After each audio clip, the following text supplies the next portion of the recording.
I went into Dead Cells relatively blind and not knowing exactly what to expect outside of it being yet another metroidvania and or roguelike game with a retro-ish art style. Modern gaming is certainly littered with experiences of this sort, and I wasn't surprised to find many of the objectives and mechanics that I did. But once I really got into the loop of exploring, killing things with the tight combat, beating mini bosses, and subsequently upgrading my weapons and abilities, and also unlocking new abilities that open new pathways, I generally felt good about it, and I enjoyed my time with Dead Cells overall. The first thing you're likely to notice is the absolutely beautiful art style that is sure to age well and keep this game looking great many years after many other games that will come out this generation. But the one big surprise here, and the thing that really aims to set Dead Cells apart from the plethora of other games in its genre, is the fact that it is both Metroidvania and roguelite, in that it does have the find procedurally generated stuff and kill procedurally generated stuff until you die and then do it again loop of the roguelite games, but with the explore until you get new abilities then backtrack to explore areas you couldn't previously reach loop of the Metroidvania games on top of that. This is a combination that doesn't exactly require a brain surgeon to come up with,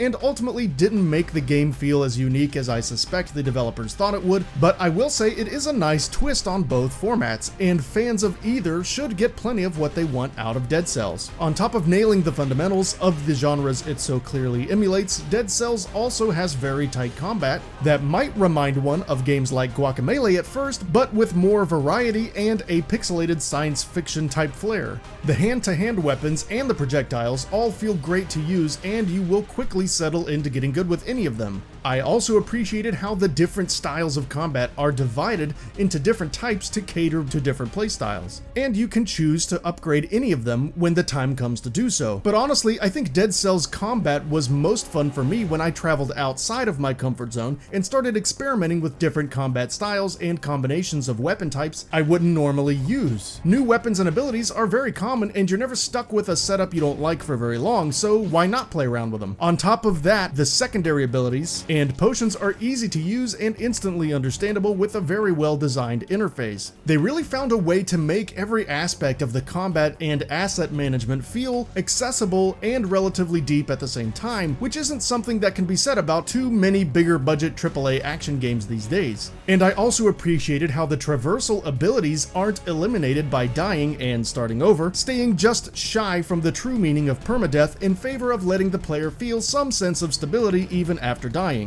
As is to be expected when combining elements from other genres, nailing the fundamentals of a genre can also mean bringing along some of the baggage. And while Dead Cells does do a notable job at minimizing this, the repetitive level structure of many lower tier roguelites is certainly here, and it was something that I quickly noticed. This certainly doesn't bring the game down to the level of some of the lesser roguelike games that we've seen in recent years, not even close, but it does lessen that rewarding feeling that you're supposed to have when you unlock a new area and it looks and plays almost exactly like all of the areas before it. The only major difference being that this area will be harder. Yes, this is something that tends to just go along with games of this type, but I was disappointed to see that developer Motion Twin's fresh take on the genre doesn't go much further than just getting the things that other games have already gotten right, and passes on the opportunity to improve on the things that they don't. It also doesn't help that the story is paper thin and almost gives you no motivation outside of the need to just gather cells for your character's decaying body. Not that a game with this much emphasis on combat really needs much of a story, but it would have been a nice improvement on the tropes of the genre to create more narrative reason and incentive to do what we're doing here.